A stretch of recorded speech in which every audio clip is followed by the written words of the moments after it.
Estimados e estimadas, minha saudação a cada um, a cada uma. Eu sou o Frei Vanildo Luiz Unho, sou o frade capuchinho, professor na STEF, resido aqui em Porto Alegre e vou acompanhar vocês nesta introdução ao estudo da exortação apostólica à alegria do amor, Amoris Laetitia, do Papa Francisco, sobre o amor na família. Este documento tão importante para a nossa vida de igreja, a nossa vida de família e também a nossa vida em sociedade. É uma exortação apostólica. O que significa isso? Significa que esse documento não é um texto apenas do Papa Francisco. É um texto do Papa Francisco, sim, mas que ele elaborou depois de escutar toda a igreja numa assembleia sinodal. Sínodo é uma grande assembleia em que participam representantes da Igreja Católica de todo o mundo. E neste sínodo sobre a família, não foi apenas o Papa e os bispos e teólogos que estiveram presentes. Foram convidadas muitas famílias do mundo inteiro para fazer-se presentes e partilhar a sua experiência.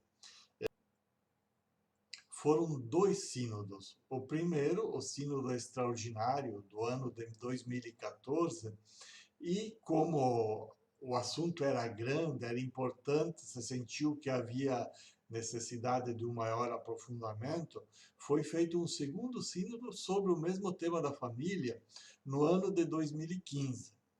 E depois de ter ouvido, de ter refletido, o Papa então elaborou este documento que já foi colocado já em 2015 à nossa disposição, que foi muito estudado, muito debatido, mas que ainda nos dá muitos elementos para refletir. Não apenas porque é um documento grande. O texto é o mais longo texto do Papa Francisco até agora, e um dos mais longos textos do magistério papal dos últimos anos, depois do Vaticano II. Mas não só por isso, mas pela sua riqueza, pela sua provocação, pelos desafios que nos põe a todos nós que nos sentimos comprometidos a viver a experiência de fé a partir da realidade familiar e a partir dela construir uma igreja e uma sociedade de acordo ao desejo de Deus expresso na pessoa de Jesus Cristo e que nos ilumina até hoje pelo Espírito Santo. E é importante ter essa dimensão do pré, ou seja, de como foi elaborado esse documento. Foi um consenso que se chegou depois de muita conversa. E isso é muito importante, porque na igreja o fundamental são os consensos.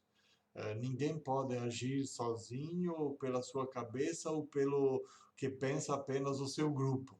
Nós precisamos, na igreja, sempre buscar o senso comum, o sentir no qual todos se sentem representados. E depois, porque como era um sínodo, os sínodos têm sempre uma finalidade muito específica. Os concílios, eles definem aquilo que é fundamental na fé. Os sínodos, eles têm como objetivo buscar e dar orientações pastorais para toda a igreja. Então, esse documento, assim como as outras exortações apostólicas, por isso apostólico, é para quê? Para o modo como nós devemos agir na igreja. Ou seja, é uma orientação do agir da igreja, seja lá na nossa comunidade, seja lá na nossa paróquia, na nossa diocese. São orientações que não buscam redefinir em nenhum momento o que a igreja entende por família, mas apenas buscar o modo mais adequado para, nas realidades concretas que nos cabem viver, dar a melhor resposta a partir da situação das famílias da nossa comunidade, da nossa paróquia, da nossa sociedade. Então, é muito importante, porque às vezes nós temos ideias muito bonitas, Nós temos conceitos maravilhosos, perfeitos do que é a família. Mas o que fazer com aquelas famílias que ainda não vivem ou já deixaram de viver esta realidade ideal? Nós não podemos nos contentar com os que vivem a perfeição.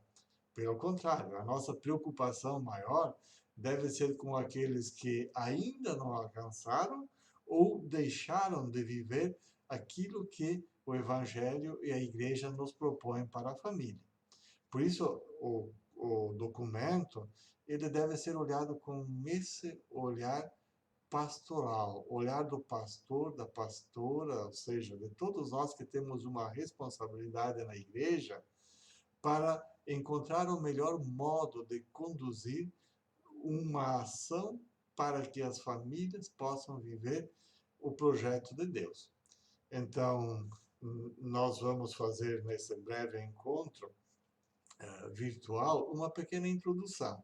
E, de fato, não dá para aprofundar muito, mas ter um panorama e assinalar os temas mais importantes. No texto que foi enviado para vocês, está bastante melhor apresentado, e o ideal mesmo é que cada uma leia esta exortação apostólica. É fácil. Ou você pode comprar numa livraria, mandar comprar pela internet, é possível, aí todas as livrarias virtuais disponibilizam o texto, ou então, mais fácil ainda e mais barato, porque não precisa pagar, você entra no site do Vaticano e lá está o documento inteirinho em português. Você pode ler online, ou então pode baixar no seu computador, no seu tablet, no seu celular, e depois, pouco a pouco, vai lendo. Porque esse texto, ele tem um conjunto muito completo, mas não precisa ler em ordem dos capítulos, tal qual eles são apresentados aqui no texto. Você pode começar por qualquer um dos 8 capítulos. Vai lendo conforme vai lhe chamando mais atenção. Primeiro lê um, depois lê outro, depois lê outro, depois lê outro, e aí vai formando o conjunto. Claro, o ideal é ler na ordem, 1, 2, 3, 4, 5, 6, adiante. Mas, às vezes, a curiosidade é tanta que a gente começa a ler por aquele que mais chama a atenção. Então, sugiro, ou comprem ou baixem aí do site do Vaticano esse documento e leiam com calma, com vagar, porque ele é muito saboroso, é muito provocador e ele é muito instrutivo para a nossa ação pastoral. Então, vamos a caminho para um conhecimento mais próximo desse documento.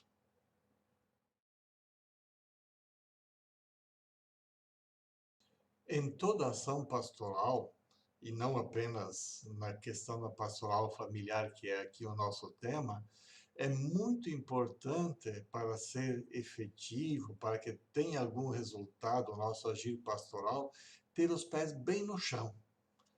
Não adianta ficar sonhando com situações ideais se nós não temos a nossa realidade bem clara, precisa, discernida, para construir a partir dela.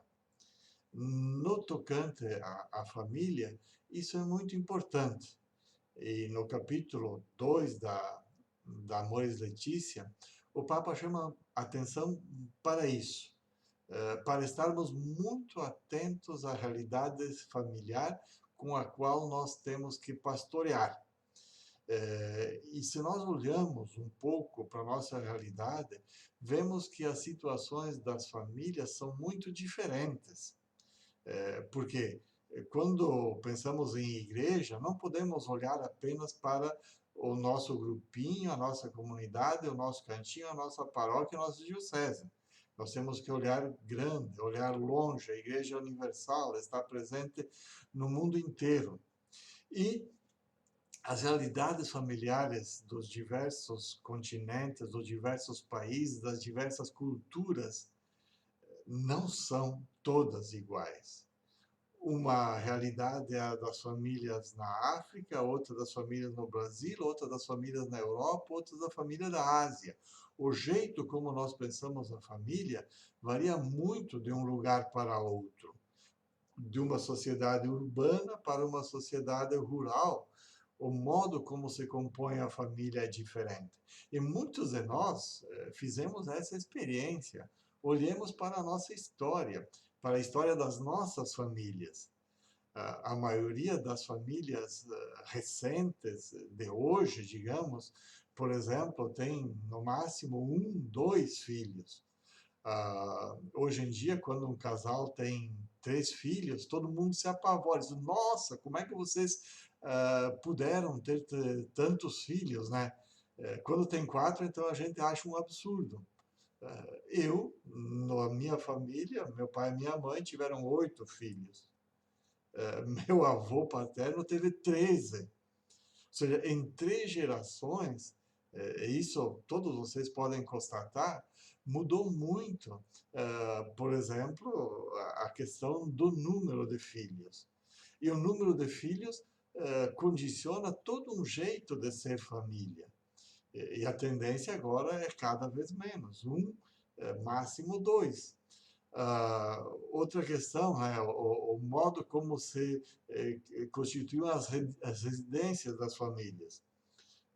Hoje em dia, quando as pessoas casam, logo vão morar sozinhas. Não era assim há uma, 2 gerações atrás aqui no nosso meio. Quando um filho casava, nos primeiros tempos, ele trazia a esposa para morar na casa do pai e da mãe, às vezes embaixo do mesmo teto, você tinha uma família estendida. Tinha o pai e a mãe, o patriarca, né? E ali tinha os filhos que às vezes estavam casados com os netos. E todo mundo morava dentro da mesma casa. E só depois, mais tarde, é que compravam um terreno, compravam uma terra, construíam a casa e iam morar sozinhos. E tudo isso condiciona o jeito de ser família. Mesmo a sustentação econômica das famílias, antigamente, e quando eu digo antigamente, não é um século atrás, é uma geração, há 40, 50 anos atrás, no máximo, o homem geralmente trabalhava fora e sustentava a família. E a mulher ficava em casa cuidando dos filhos, até porque tinha muitos filhos e não havia um jeito diferente de fazê-lo. Hoje, praticamente a grande maioria das famílias, tanto o homem como a mulher, trabalham fora de casa para sustentar a família e na maioria das vezes em igualdade de condições, e não são poucos os casos em que as mulheres ganham financeiramente mais que o próprio marido. Os filhos também, né? Antigamente os filhos com 14, 15, 16 anos já eram adultos, tinham a sua autonomia de vida e se casava com 15, 16, 17 anos. Hoje os filhos da classe média, pelo menos, ou classe alta, aos 25, 30 anos ainda estão morando na casa dos pais e dependendo financeiramente dos pais. Ou seja, no concreto, as famílias mudaram muito e mudaram tanto na questão de um lugar para outro, como no tempo. E isso sem dizer que no Brasil, quando se fala de família, tem que se ter muita atenção à nossa história, porque mais da metade da população brasileira, até 120, 130 anos atrás, era proibida de constituir família. Muita gente não sabe disso, mas era isso. Os escravizados, os negros que eram trazidos da África à força para serem escravizados, não podiam casar na igreja, não podiam constituir família. Porque se constituíssem família e casassem na igreja, os donos eram obrigados a lhe dar liberdade. Então, quando um escravizado começava a ter uma relação com uma escravizada, o seu dono o separava e ficava com os filhos, porque os filhos não eram do pai nem da mãe, os filhos eram do Senhor. Os negros e as negras não tinham o direito de criar os seus próprios filhos, porque os seus filhos não eram vistos como pessoa, era uma propriedade dos senhores. E isso até muito recentemente, se nós formos olhar em tempos de história do Brasil. Durante 3 séculos e meio, mais da metade da população brasileira não pôde constituir família, foi proibida. É só no último século, no século XX, que as coisas começaram a mudar. Então, quando você fala em família tradicional brasileira, muito cuidado. O desconhecimento histórico, o desconhecimento cultural, o desconhecimento da realidade é a maior dificuldade para uma pastoral familiar. Por isso, nos chama muita atenção o Papa sobre este princípio básico de toda a preocupação da Igreja com a família. Antes de estabelecer princípios universais, absolutos, vamos olhar para a realidade. E lá na Amoris Laetitia, no número 35, ele tem uma frase que devemos estar muito atentos. Ele diz assim que quando olhamos a família, as famílias que vivem situações difíceis, e não há como negar isso, ele diz que não podemos nos limitar a uma denúncia retórica dos males atuais, como se isso pudesse mudar alguma coisa.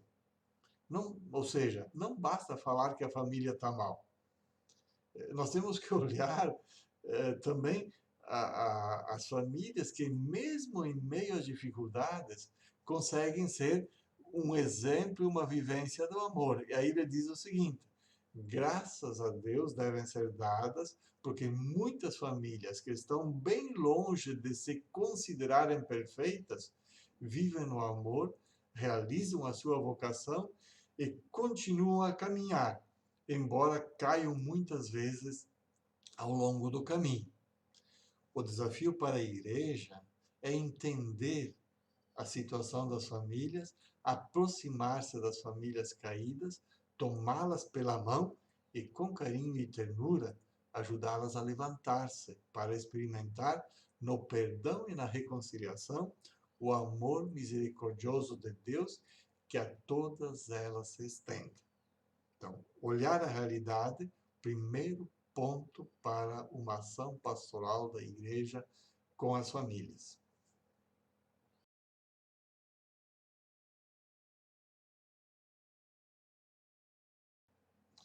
O segundo passo para uma efetiva ação pastoral da igreja junto às famílias é a iluminação da fé sobre as realidades familiares.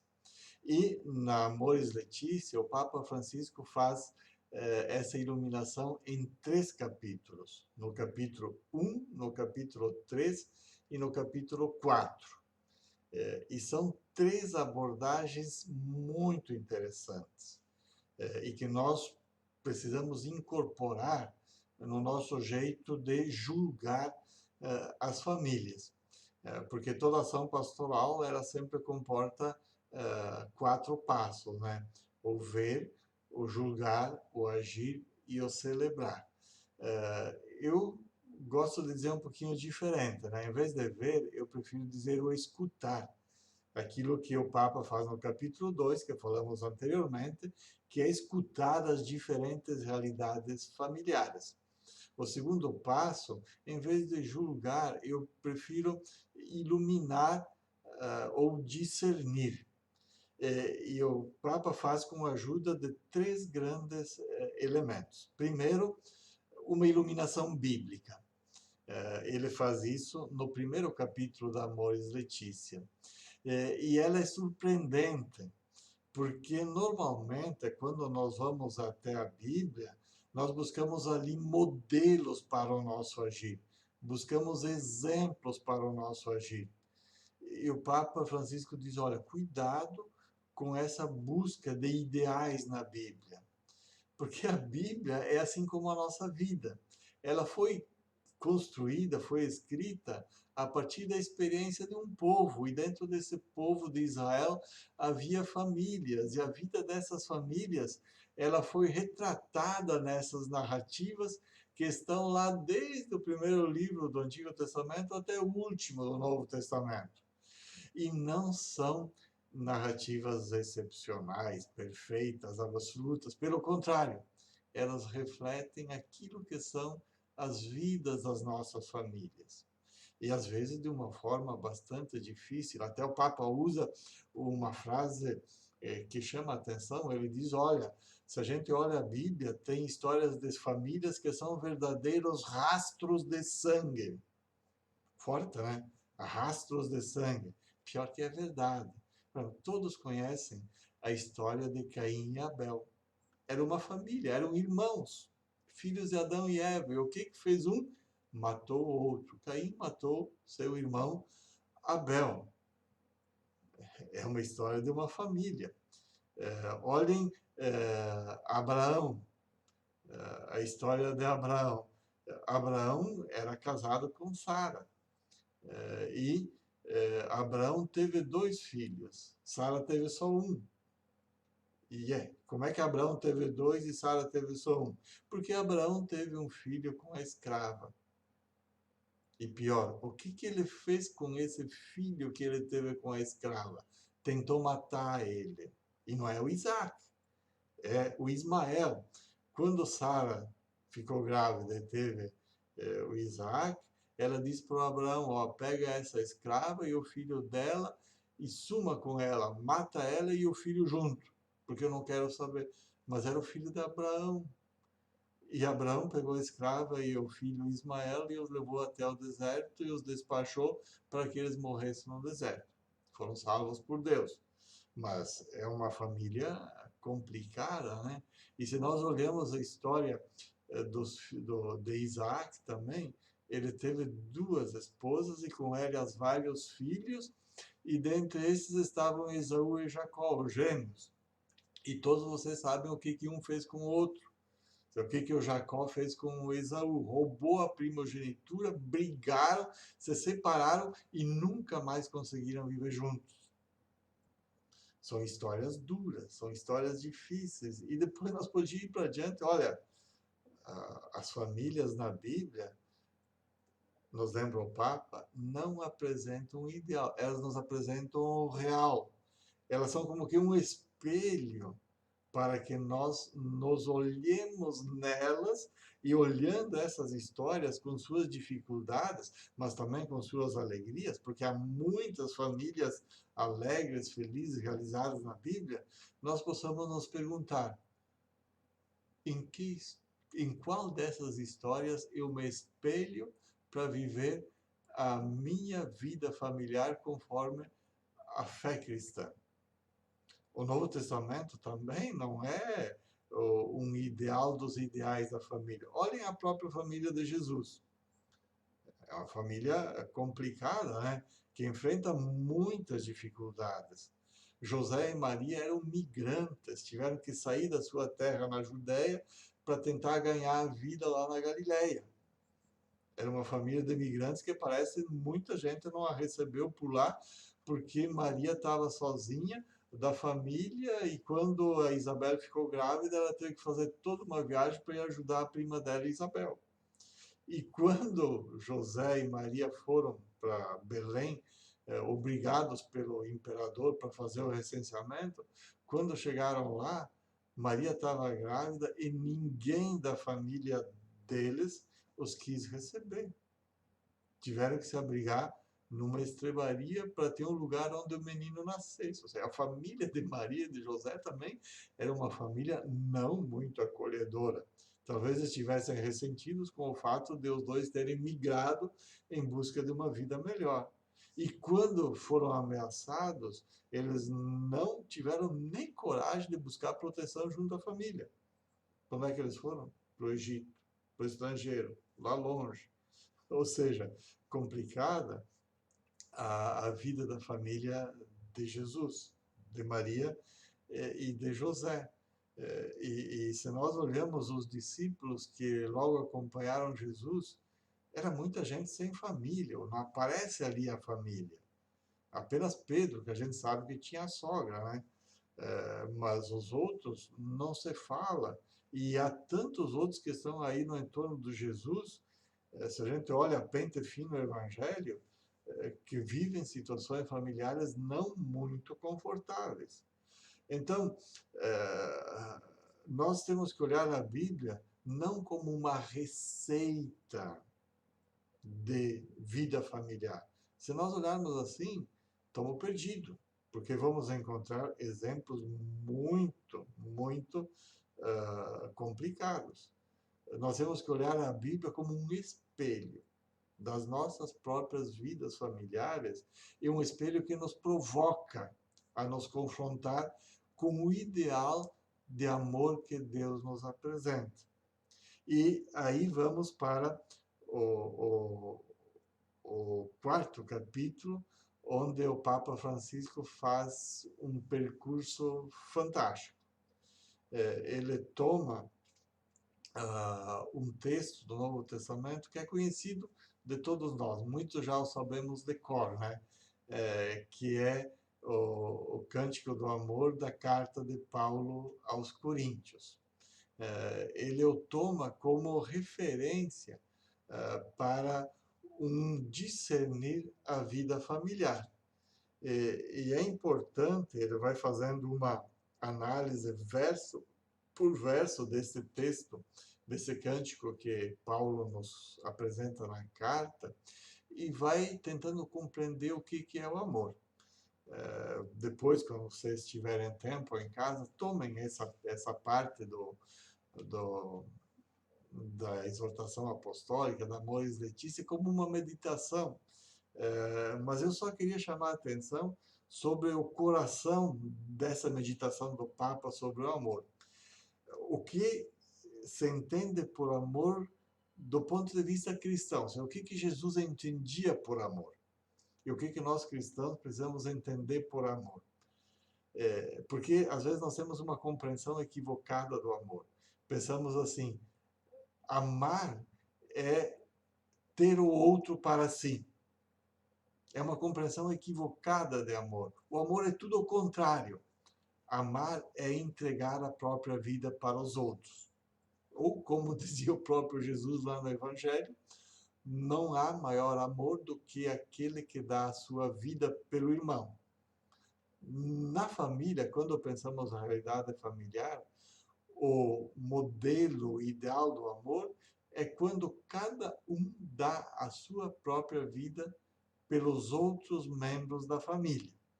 É o grande sentido da palavra amor como o ponto de discernimento da vida familiar. Quando o esposo dá a sua vida pela esposa, quando a esposa dá a sua vida pelos filhos, quando os filhos e as filhas dão a vida pelo pai e pela mãe. É circular. Na família, o amor é circular e é recíproco. E aí, quando uma dá a vida pelos outros, e isso se faz de forma recíproca, todos têm vida, porque cada um protege e cuida da vida dos outros. Estar apaixonado não é não poder viver sem o outro, é não poder viver sem entregar-se ao outro, e isto reciprocamente. Então, este é o grande conceito do amor. Mas o Papa Francisco chama a atenção. Nós não podemos apenas olhar esse sentido grande da palavra amor, porque o amor ele se dá no cotidiano, do dia a dia, nas pequenas coisas, naquelas 3 palavras que o Papa chama a atenção, né, que devem perpassar o cotidiano da vida familiar. Desculpa, por favor, obrigado. Que o grande amor se expressa nos pequenos gestos e nas grandes palavras. Não adianta eu dizer para o esposo, para a esposa, para o filho, para o pai, para a mãe que eu amo vocês de todo o coração, se eu sou incapaz de agradecer o que o filho, a mãe, o pai, um faz pelo outro, de pedir desculpas pelos erros cometidos, pelas pequenas falhas e pelas grandes também. E de ter essa civilidade familiar que consiste nos pequenos gestos e nas pequenas palavras. Ou seja, amar não é apenas um grande e generoso ato. É sim um grande e generoso ato, mas que se expressa na cotidianidade das pequenas ações. E ali o Papa chama muita atenção sobre os processos que envolvem a constituição de uma família e como o jeito de amar vai se redefinindo ao longo do tempo. Às vezes a gente não se dá conta disso, vai vivendo, passando os anos e não percebemos que nós mudamos, que o outro mudou, que os nossos filhos já não são como eles eram há 10, 20, 30 anos atrás. Ou seja, o jeito de amar, o amor vivido no ambiente familiar, o Papa coloca três grandes etapas. A etapa do enamoramento, a segunda etapa da consolidação e a terceira etapa a da continuidade ou da perseverança. Ou seja, uma coisa é quando estamos em processo de constituição familiar, que não é só antes do casamento. A família vai sendo constituída desde que os dois se conhecem até os primeiros anos de vida. Por exemplo, quando os filhos chegam, ainda a família está se constituindo. E isso faz com que mudem as relações entre os dois e dos dois para com os filhos. Outra é quando chegam à etapa adulta do casamento, depois de 10, 15, 20 anos de casamento, quando há uma estabilidade familiar. E depois os filhos começam a casar e ir embora de casa. E a família vai mudando outra vez e é preciso refazer, reconstruir a forma de amar, que é a base de toda a família. Então, muito atenção a não ficar no mundo dos sonhos. Porque se a gente vive no mundo dos sonhos, a família pode se tornar um pesadelo. E muitos casais acabam se separando e muitas famílias acabam se desconstituindo porque não se dão conta desses processos amorosos que mudam ao longo do tempo. Em todas as dimensões da relação, desde a física, sexual até a econômica. Ou seja, o modo de expressar carinho na juventude é diferente do modo de expressar carinho na vida adulta e na velhice. Os planos de manutenção e sustentação de uma família são diferentes no início da constituição, no meio e no fim. E isso tudo afeta o modo de viver o amor, porque o amor não é uma coisa abstrata, não chama a atenção o Papa. O amor passa pelas mediações concretas. Por quê? Esse é o modo de amar que Deus nos ensinou em Jesus Cristo. Ou seja, para mostrar o seu amor para com a humanidade, Deus Pai enviou o seu Filho para que assumisse a condição humana. E ele nos amou na nossa condição humana. E nós também, nas famílias, seguimos esse exemplo da encarnação de Jesus. O amor tem que ser encarnado, nunca é abstrato. É importante, e muitos fazem isso na relação familiar, dar a própria vida para salvar a vida de alguém da família.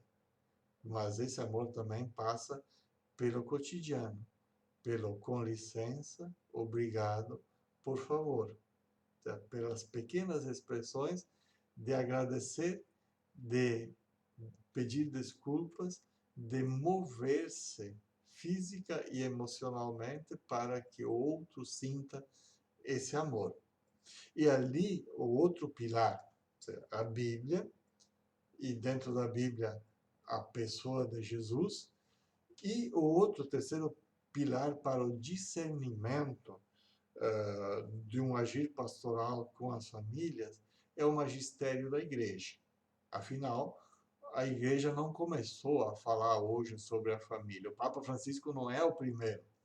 Antes dele, houve muitos documentos e muitos pronunciamentos da igreja sobre a família, desde antiguidade, passando pela Idade Média, Idade Moderna e, mais recentemente, os últimos papas. Desde o Vaticano II para diante, praticamente todos os papas têm algum documento sobre a família. E são documentos importantes da gente resgatar. Ali na exortação apostólica, o Papa faz uma pequena apresentação de cada um e, a partir dela, depois vocês podem buscar o próprio documento. Mas ele chama atenção sobre uma coisa muito importante. Muitas vezes, quando nós tomamos o magistério da igreja, os documentos da igreja, nós só olhamos o direito canônico. É um documento importante, porque ele estabelece as balizas. E nós nos apegamos a leis, aquela coisa tão redutiva da realidade que é pode ou não pode. A gente faz do magistério da igreja uma chave para fechar ou para abrir a porta. Com isso não funciona, nós não conseguimos nada. Nós mais fechamos do que abrimos. Temos que olhar toda a tradição eclesial sobre a família com a chave concreta do amor. E ver como o amor está presente nesta ou naquela situação que nem sempre está de acordo com o ensinamento da igreja. A verdadeira chave que abre uma correta leitura do magistério da igreja sobre a família não é aquele simples pode ou não pode, mas é a chave do amor. Porque quando nós olhamos com amor, nós somos capazes de ver, mesmo naquelas situações que aparentemente e realmente estão longe do ideal, uma pequena semente que, se nós a cultivarmos, a cuidarmos, ela pode germinar, pode crescer, desabrochar e dar grandes frutos. Mas ela tem que ser olhada com amor e não com uma mentalidade, com uma ótica legalista. Porque o objetivo de toda ação pastoral não é o de afastar, mas o de trazer para perto e ajudar a fazer caminhos. Se nós colocamos uma chave e trancamos a porta, nós vamos ficar sozinhos dentro. Nós devemos abrir com a chave do amor e criar o espaço para que as pessoas, mesmo machucadas, mesmo doloridas, mesmo fragilizadas, possam trazer as suas realidades familiares para dentro da igreja, para aí serem cultivadas e que possam crescer.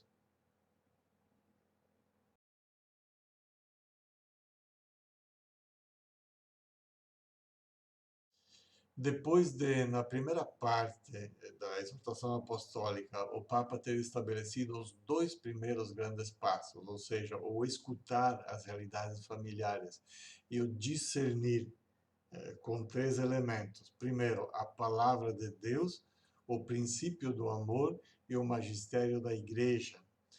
Na segunda parte da exortação, ele parte para o agir, para o atuar da pastoral familiar.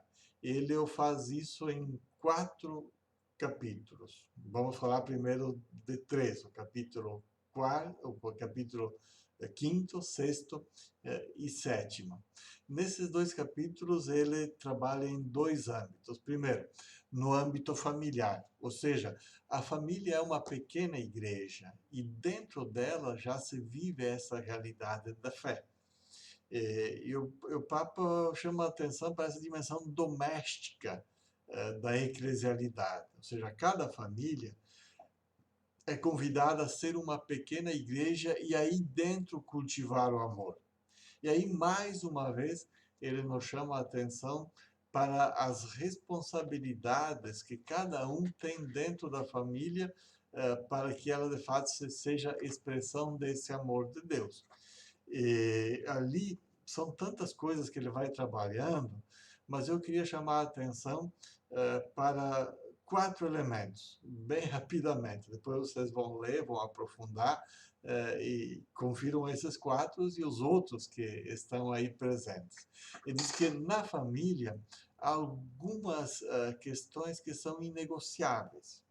Primeiro, a questão da educação da fé. Os pais não podem renunciar à educação da fé dos filhos, porque isso seria renunciar à sua própria missão de serem dentro da família os sacerdotes familiares.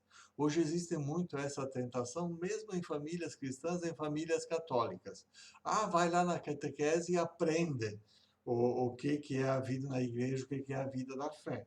Não, a catequese não substitui os pais na educação da fé dos filhos. É um direito e um dever dos pais educarem a vida da fé dos filhos e filhas. Segunda obrigação dos pais, como sacerdotes dentro da família, a educação moral, a educação dos valores dos filhos. Isso é fundamental. Os pais não podem terceirizar nem para a igreja, nem para a escola e nem para os meios de comunicação a educação moral, ou seja, a educação dos valores, daquilo que são os princípios cristãos para a vida dos filhos. Se nós, seus pais, renunciam a isso, os filhos vão buscar isso em algum lugar e talvez não seja o mais adequado para que eles encontrem os valores que eles estão buscando. E depois nós nos queixamos de que os filhos, eu não sabia que o meu filho tinha aprendido isso, tinha aprendido aquilo, que ele era assim. A pergunta é, e que educação moral, que educação dos valores nós damos para os nossos filhos? Hoje tem que ter muito cuidado, muita atenção, muito carinho, muita pedagogia. Os pais têm que aprimorar, têm que ser espertos na missão de como educar os filhos, porque antigamente, algum tempo atrás, alguns anos atrás, a gente dizia que os filhos iam encontrar as coisas ruins lá fora de casa. Hoje em dia, as coisas ruins entram nas nossas casas através das mídias sociais. Nós não podemos, os pais não podem abdicar desse direito e desse dever da educação dos filhos. E aí o Papa chama a atenção para um ponto muito específico dessa educação, a educação sexual. Ele diz sim, sim à educação sexual. É uma obrigação dos pais conversarem e educarem os seus filhos também nessa dimensão fundamental da existência humana. E claro, os pais só podem fazer isso se eles próprios se preocuparem com a própria vivência da sexualidade e da afetividade. Às vezes os pais têm um bloqueio quanto a isso porque eles não receberam essa educação dos seus próprios pais. É hora de romper com esse círculo vicioso da má educação ou da falta da educação e construir um círculo virtuoso, onde nós vamos construindo um modo positivo, um modo cristão, um modo sadio de viver a sexualidade, e não apenas ela, mas todas as dimensões da vivência familiar. E o quarto elemento que eu queria colocar dessa dimensão pastoral intrafamiliar é que hoje as famílias não são mais, ou não são simples como nós as imaginamos. É só olhar um pouco para as nossas próprias famílias, a complexidade que são as relações familiares, porque as gerações hoje são diferentes das que eram antigamente. E o próprio, como falávamos antes, a composição familiar é diferente e isso vai gerando relações diferentes. Antigamente, há 3 gerações atrás, era muito difícil que houvesse mais que 3 gerações vivas ao mesmo tempo numa família. As pessoas morriam aos 50 anos e muitos dos netos nem conheciam os avós, as avós. Isso aconteceu comigo, por exemplo. E muitos de nós não conhecemos um avô ou uma avó. Hoje nós temos a convivência de 4 e frequentemente de 5 gerações. E os velhos, entre aspas, como nós dizemos, têm uma vida completamente ativa. Não são mais aquele vovô, aquela vovó que viviam fazendo crochê, tricô ou cuidando dos filhos, dos netos. As relações são diferentes.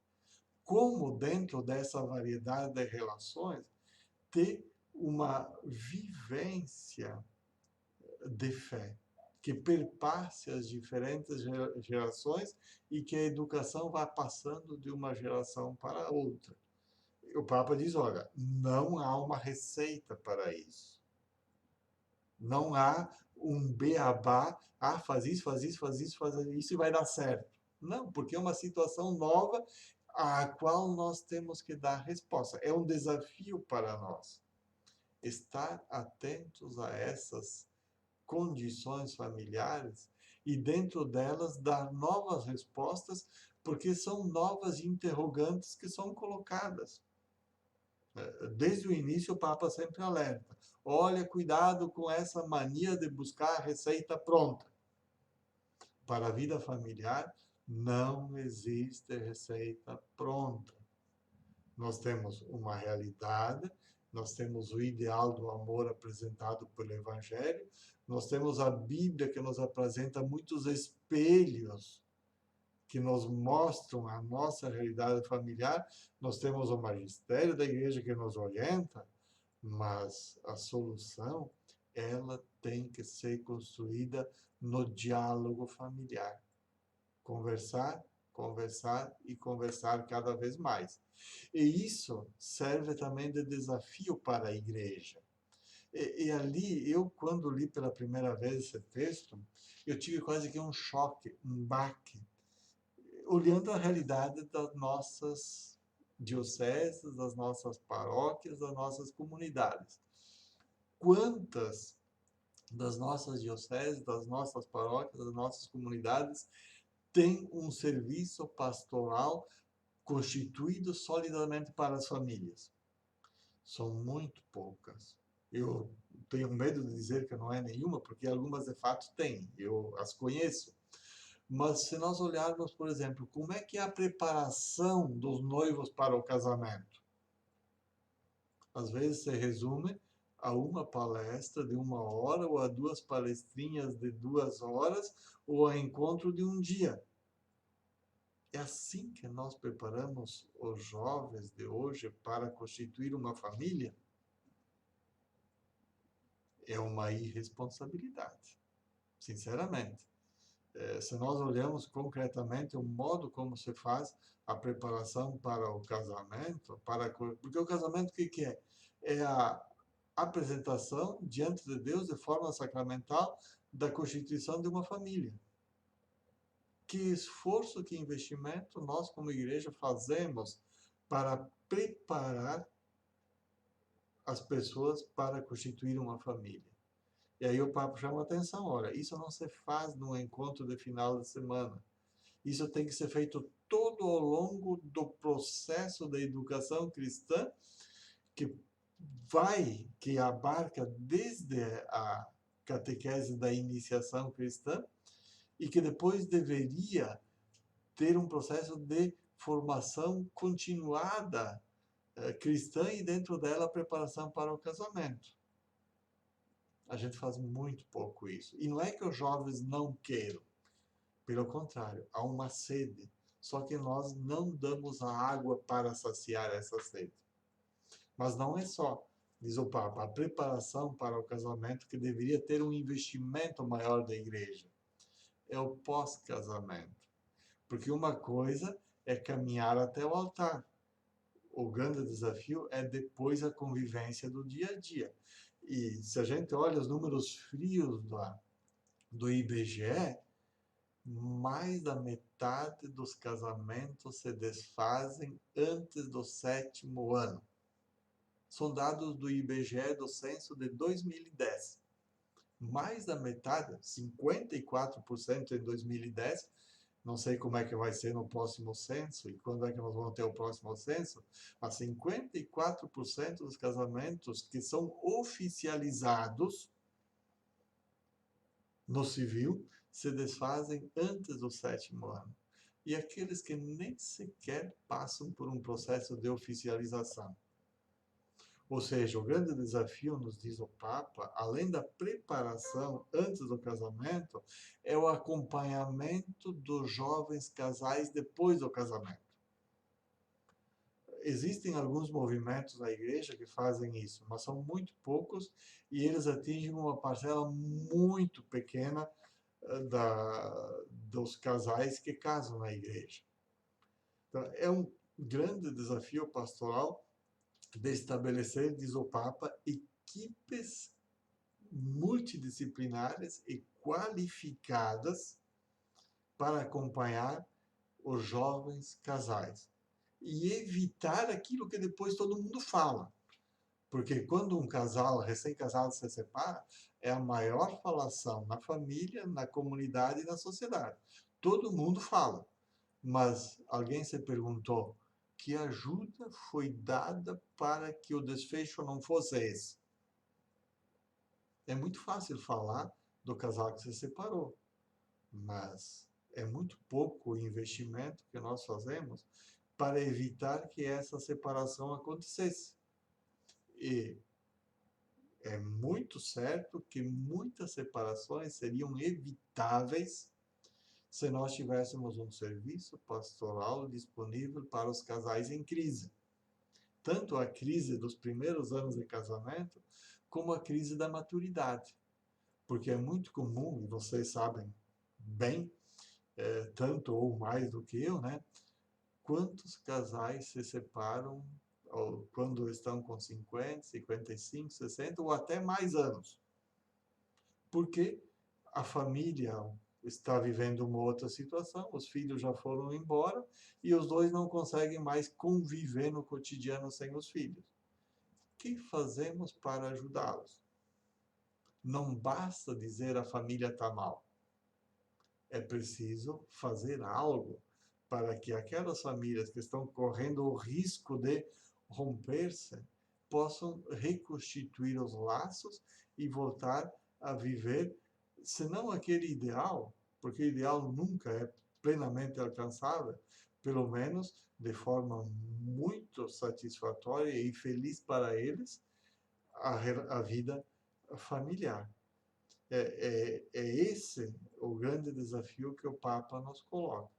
Primeiro, de fazer da igreja, perdão, de fazer da família uma igreja doméstica, um espaço de educação da fé, de educação moral, de educação de valores, de educação sexual e de convivência harmoniosa na diferença.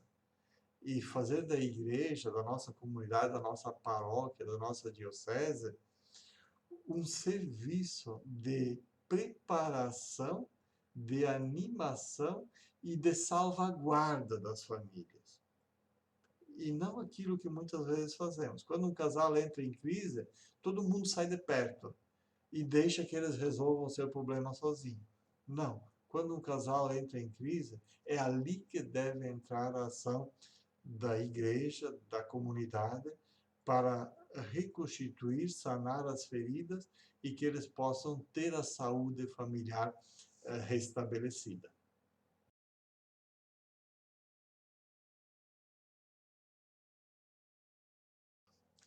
Dentro do grande bloco do Agir, o capítulo 8 da Amoris Laetitia é certamente o mais importante e o mais desafiador.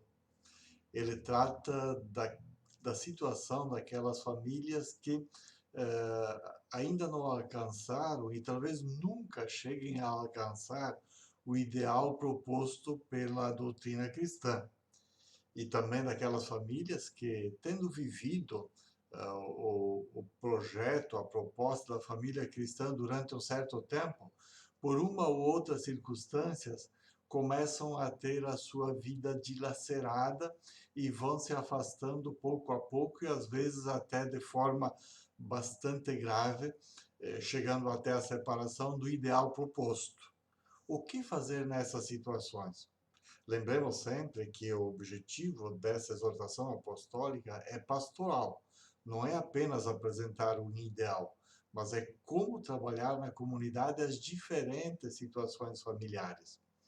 E aqui, dentre o grande conjunto das orientações práticas apresentadas pelo Papa Francisco, eu me detenho em três elementos que são fundamentais. Os dois primeiros são princípios que fazem parte da tradição da Igreja e que o Papa lembra e devem ser aplicados e praticados também na pastoral familiar. E antes de apresentar esses princípios, no número 297, ele lembra o seguinte, que a imperfeição ou a fragilidade, elas devem ser tratadas dentro da lógica da misericórdia. E ele diz literalmente, na história da Igreja, duas lógicas percorreram o agir em relação às famílias. A lógica do marginalizar ou a lógica do reintegrar. E ele diz, olha, o caminho da igreja, desde o Concílio de Jerusalém em diante, é sempre o de Jesus, o caminho da misericórdia e da integração. O caminho da igreja é o de não condenar eternamente ninguém, derramar a misericórdia de Deus sobre todas as pessoas que a pedem com o coração sincero, porque a caridade verdadeira é sempre imerecida, incondicional e gratuita. E aí vem o primeiro princípio, o princípio da gradualidade. Repito, o princípio da gradualidade. O que é isso? Muito simples, muito prático, muito concreto. Nem todas as situações vividas pelas famílias são iguais e cada uma deve ser tratada na sua relação específica com a norma proposta pela Igreja. Aí o Papa exemplifica. Por exemplo, uma coisa é uma união estável consolidada no tempo, união estável, que não chegou ao matrimônio, mas que perdura durante anos, décadas, com filhos, com fidelidade comprovada, com dedicação generosa, com compromisso cristão, consciência da irregularidade da situação e sem possibilidade de fazer de outro jeito. E há muitas uniões estáveis assim. A gente não pode colocar essa união estável, sólida, de longo tempo, com vivência cristã, no mesmo patamar, no mesmo nível de um divórcio recente ou de uma série contínua de uniões e separações inconsequentes, onde gera confusão para os dois, para os três, para os quatro, para as famílias e para os filhos que aí advêm. Não é a mesma coisa. São situações diferentes, gradualmente diferentes e que têm que ser tratadas diferentemente. O outro princípio que o Papa estabelece e nos chama a atenção é o que ele chama as circunstâncias atenuantes. A linguagem jurídica já usa essa expressão de atenuante. O que é atenuante? É que nem todos podem ser culpabilizados da mesma forma. Aquilo que se chama imputabilidade. Ou seja, nas situações comuns da criminalística, uma coisa é quando alguém mata outra pessoa intencionalmente pelas costas e de uma forma brutal. Outra é quando mata num acidente sem querer matar. A gente chama homicídio doloso, homicídio culposo. No casamento, desculpe a comparação, mas para ficar mais fácil, eu usei essa. Muitas vezes, num casamento, a ignorância, a inadvertência, a violência, o medo, os hábitos, as afeições desordenadas, ou então fatores psíquicos, uma pessoa que não tem o seu pleno domínio mental, acaba casando e depois as consequências vêm. A gente sabe que tem muitos casamentos que são frutos da imposição familiar. Ou então de um ato impensado, insano, que gera uma gravidez, e aí a família pressiona, tem que casar, vai para a igreja, casa, e logo depois vem a separação, porque as circunstâncias não foram as melhores possíveis para que aquele casamento acontecesse e frutificasse. A culpa, é problemático? É doloroso? Sem dúvida. Mas não é a mesma circunstância de aquele que fez tudo consciente e voluntariamente. E às vezes há pessoas que casam de boa intenção, de reta intenção, e não sabe que o seu noivo, que vai se tornar o seu marido, ou a sua noiva, que vai tornar a sua esposa, estavam impedidos de casar, ou casaram com mentira. O próprio direito canônico já prevê essas situações que podem levar à declaração de nulidade. Então, esse grau de atenuante também tem que ser considerado caso a caso, circunstância a circunstância, casal a casal, família a família, e tratado a partir do princípio básico que é o da caridade e o da misericórdia. Porque às vezes aplicar a lei pura e simplesmente pode se tornar mais doloroso e desastroso do que um tratamento adequado às circunstâncias concretas daquela família. A quem cabe essa responsabilidade? Primeiro, a cada um de nós.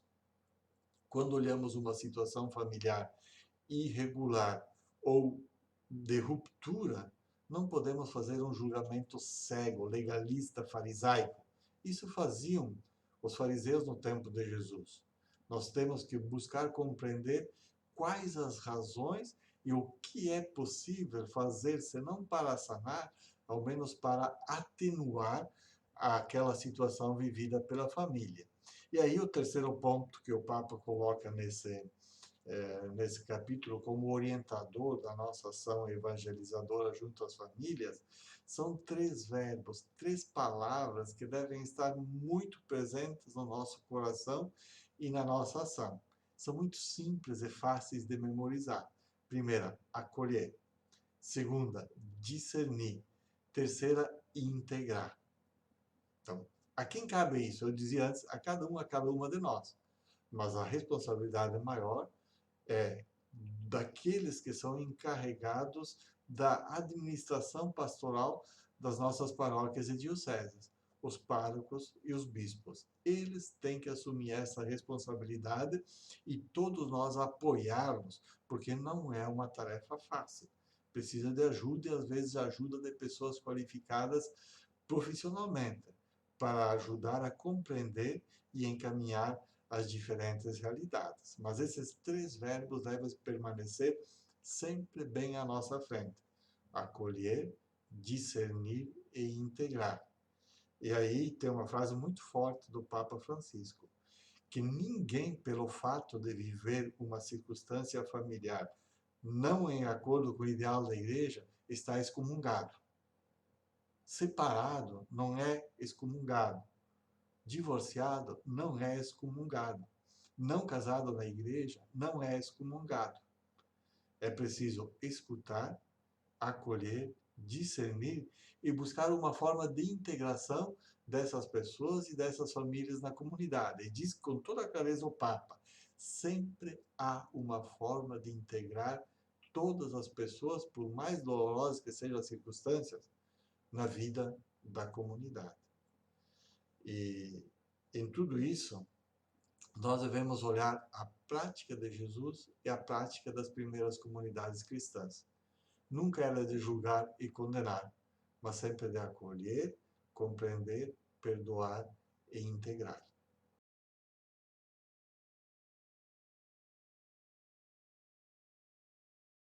Por fim, e como ponto culminante do percurso proposto pelo Papa de reflexão sobre as famílias, está a espiritualidade. O desafio de cultivarmos uma espiritualidade da família, uma espiritualidade familiar. Geralmente, quando falamos de espiritualidade, temos aquela ideia errônea de que, bom, isso é coisa para padre, coisa para freira, coisa para religioso. Não, espiritualidade é para todo mundo.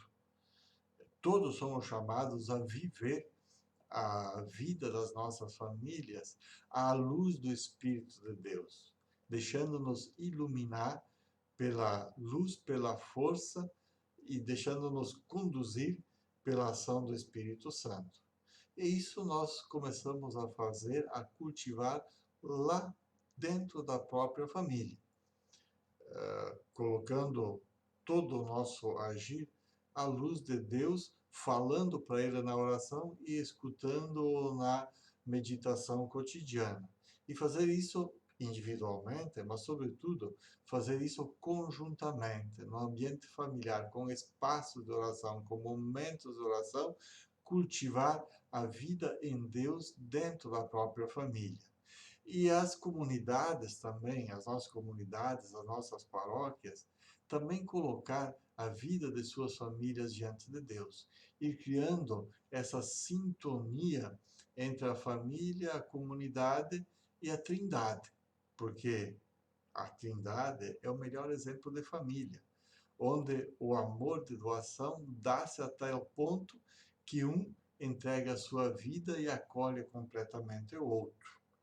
Olhemos para Deus Trindade, o Pai, o Filho e o Espírito Santo, que vivem essa vida de amor familiar.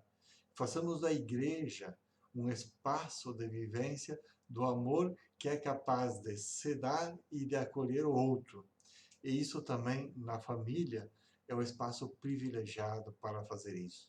Olhemos para a família de Nazaré, Jesus, Maria, José, e busquemos neles a inspiração para vivermos com dificuldades e às vezes com fracassos, mas sem nunca perder o ânimo e deixar que Deus conduza o nosso caminho. Uma espiritualidade da família, uma espiritualidade vivida em família, uma espiritualidade da família que se coloca diante de Deus. É o desafio para bem vivermos, para bem celebrarmos na nossa família e termos o valor, o pano de fundo, o ambiente para podermos ajudar a todas as famílias a também fazerem esse percurso. Que possamos continuar refletindo, nos ajudando, rezando, vivendo essa realidade familiar tão importante, tão desafiadora nos dias de hoje. Não é fácil, é ir contra a corrente, é lutar contra um espírito que já não vê as pessoas dentro de uma relação de amor, mas numa relação de competição. A família é amor, é ajuda, é entrega, é acolhida, é compreensão, é perdão, é integração. Acolher, discernir, integrar. Esse é o desafio para todos nós. Que possamos ser fiéis àquilo que Deus nos propõe.